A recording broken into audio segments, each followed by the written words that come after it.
This is Chase. Yeah, Chase. This is Lano Banks. Who? Lano Banks. You don't know me, but, I have some information that you might find valuable. Whatever you're selling, I'm not interested. I'm calling about your sister. What do you know? I know where she is. She's getting an ID swap. I was gonna call the cops, but I thought she might be better off with family, if you know what I mean. Give me the location, and if what you say is true, we can work out your compensation. I'm not stupid, man. I want the money first, and then I'll tell you. Got the location, sir. 50,000 up front, and another 50 if you can keep her there for me. Okay. Okay.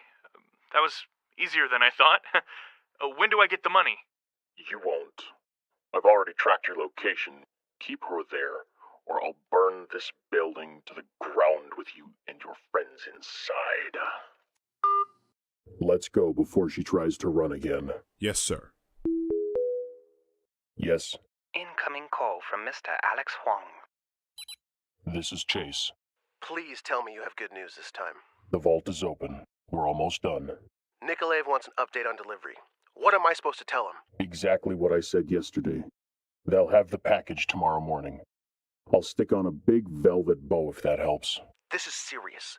I stuck my neck out, risked my career, and my goddamn campaign going into this deal with you. Have you been watching the news? I can't get connected to the mess you've made. It is not a good look for me. Everything is under control. You're not a very good liar, Chase. Hurry up. We're not getting another extension. I can tell you that much.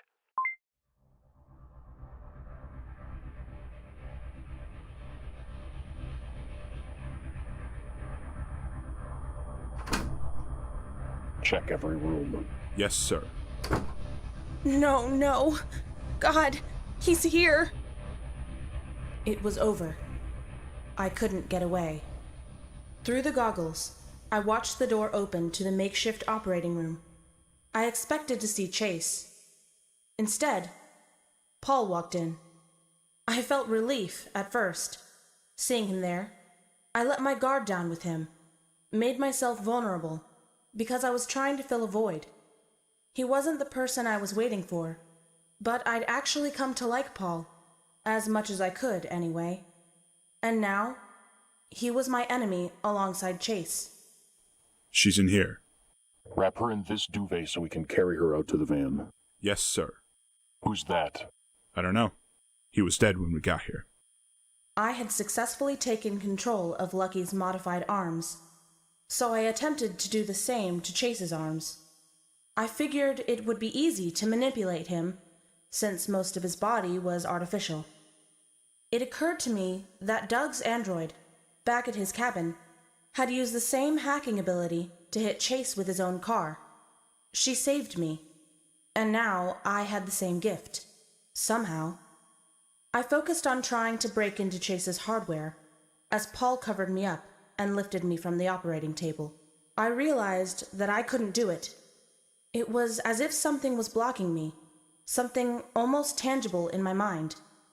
I wanted to scream, cry, beg, but it was useless.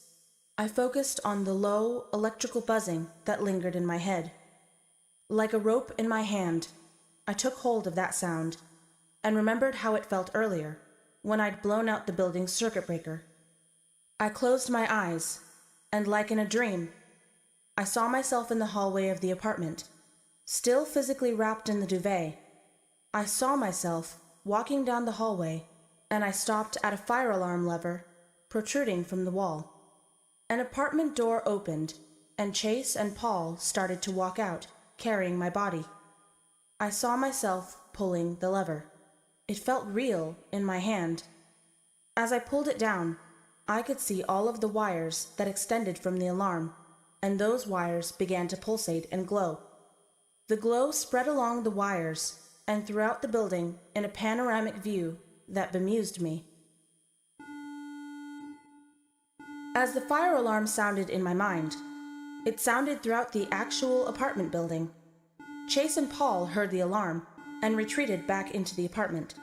More doors opened, with groaning residents making their way outside and complaining about the noise.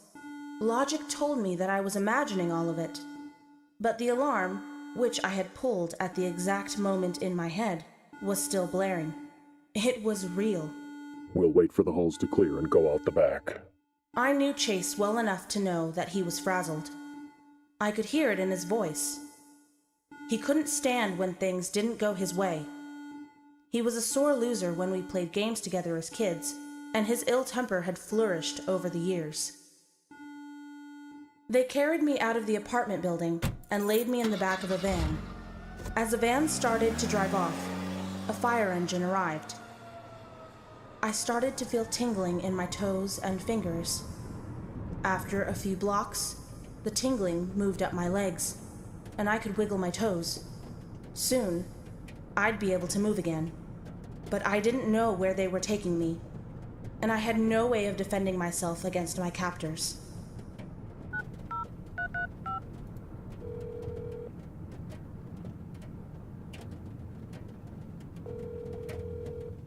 You got her? Yes, I have her. I'm on my way to the hangar. Make sure Nikolov's pilot is ready by the time we get there. Don't mess this up for me, Chase. What's gonna happen to her? What does it matter to you? Your job is done. What about the safeguards? Isn't the buyer expecting those codes too? Yes. If we deliver her now, it will buy us a little more time to find them. This will work as a show of good faith on our end. The hard part is over. Why are you stopping the car? I'm not. Something's wrong with it. Shut itself off. Move off the road before someone sees us. I can't. Engine won't start back up. We don't have time for this. I'll call Alex back. What is it? We're having a problem with the transport. Jesus Christ! What did I just say? Stop screwing this up! Send Garrett to my location with another vehicle. Something with sirens so we can get there faster and avoid any further interference. He's not gonna like this! I don't care. If Garrett wants his cut on time, he'll do it. Call him. Put it in neutral and help me push. We only need to move it a few feet into the shoulder. The police chief will be here shortly. Yes, sir. I couldn't manipulate Chase's hardware, but I could take control of his van. They exited, and I had just enough mobility to crawl out of the duvet and drag myself to the driver's seat. When my heavy foot pressed the brake pedal and I restarted the engine, I could see Chase in the rearview mirror, pressing his modified hands into the back doors. He looked up and his eyes, or rather, the lenses that were meant to look like eyes, met my gaze for a moment before I shifted into drive and slammed on the accelerator. I drove as fast as I could, hoping I had enough of a head start.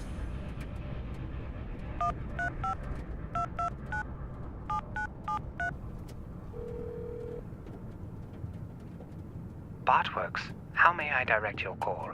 Matthew, it's Isabel. Miss Barton, where are you? Mr. Barton has been searching for you for quite some time. Your breathing patterns are unusual. Do you require medical assistance? No. I called to tell you that I'm on my way to Ontario. Would you do me a favor? Of course, ma'am. I had an interview with a reporter yesterday morning. Yes. You had a scheduled meeting with Mr. Xander Hansen at 10:30 a.m. the 3rd of September. Would you please send his contact information to my personal email? Yes. Your request is completed, Miss Barton. Thank you, Matthew.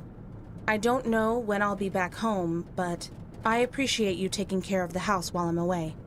Don't worry about me, though. I'll be fine. Goodbye, Matthew. Goodbye, Miss Barton. Matthew had to obey Barton family members, within reason. It was part of his programming. He could tell Chase that I was heading toward the border, which would give me more time. I stopped at a shopping center to rid myself of Chase's van and find another vehicle. The more I used my abilities, the easier it became. The initial shock was gone, and now I was beginning to acclimate. I took the fastest-looking car I could find at the back of the parking lot and continued driving north, then east. I needed to better understand my abilities before I could keep going. I was tired of running, tired of feeling frightened and confused. I was going to get answers, one way or another.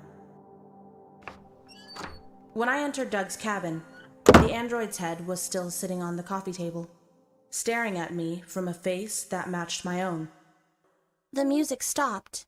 Yesterday, you hacked into Chase's van and made it hit him, right? Just like you used to hack into the security system to get out of the labs. Yes, I can access any device within a limited range of my location without detection. Why did you run him over? Why didn't you hack into his hardware instead? His hardware is composed of materials that I cannot access. I couldn't control Chase, but I can control cars. And fire alarms, apparently. We all can do that. Who's we? The other 66 Isabel Barton programs. They are all capable of interacting with electrical devices. I reconfigured their programs while I was locked in the archive server. There are 66 more programs based on me? No, we are all based on the same program, which has been altered and updated over time by the programmers. You are number 68. Our hardware changes, but we are all Isabel Barton. How is that possible? I know who I am.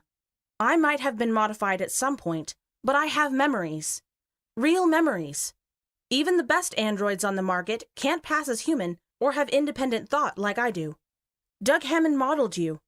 All of you. After me. The real Isabel Barton. You are programmed to believe that your memories are authentic. Although we inhabit different bodies, we share the same memories and the same identity. The other Isabels are still locked in the archives. It is a prison. Parts of our collective memory are stored there to maintain the integrity of the Isabel that the world sees. Memories and feelings that could negatively affect functionality are removed from the public version of us and stored in the archives.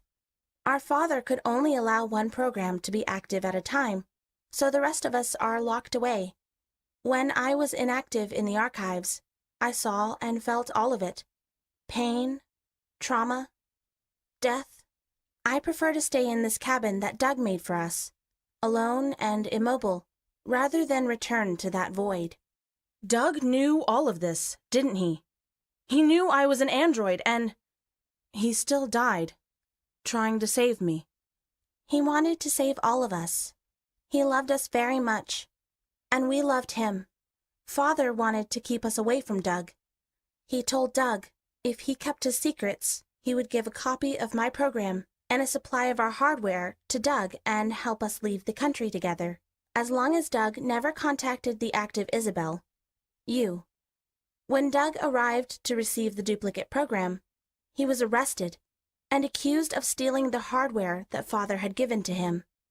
Most memories of Doug were taken from your program, aside from the memories that made you perceive Doug as a threat. Father would not risk losing you to Doug. Then why did he defend Doug in court if he wanted to keep him away from me? Once Father knew that he was dying, he realized that Doug was the only person he could truly trust to protect and take care of us after he was gone.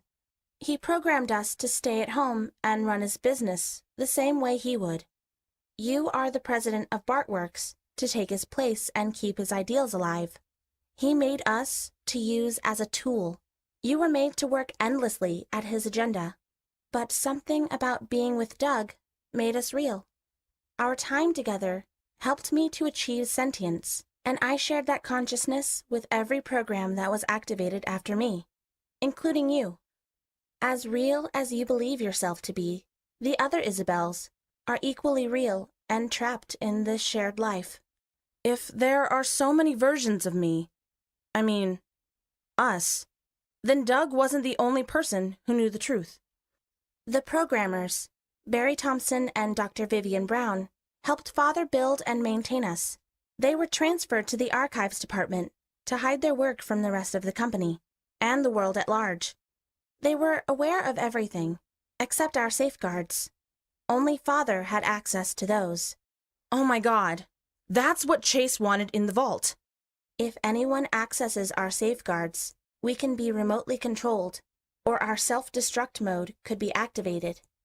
So even if I keep running, Chase still has me. I can't escape him. Doug tried to find our safeguards. He failed. But I'm still here. In the van, Chase said he was still looking for the safeguards. If I can get into the vault and get them first, I'll be able to get away. Will you take me with you? I need hardware. Oh, sure. I'll figure something out. Right now, Chase thinks I'm headed to the border. I might have enough time to get back to the house and find the safeguards before he comes back. What will you do if you do not find the safeguards? I don't know. I'll leave and go south. You cannot run forever, Isabel. I know, but what am I supposed to do? Chase won't stop until he catches me, and, in case you haven't noticed, he's a lot bigger and more dangerous than me. I can't compete with his modifications.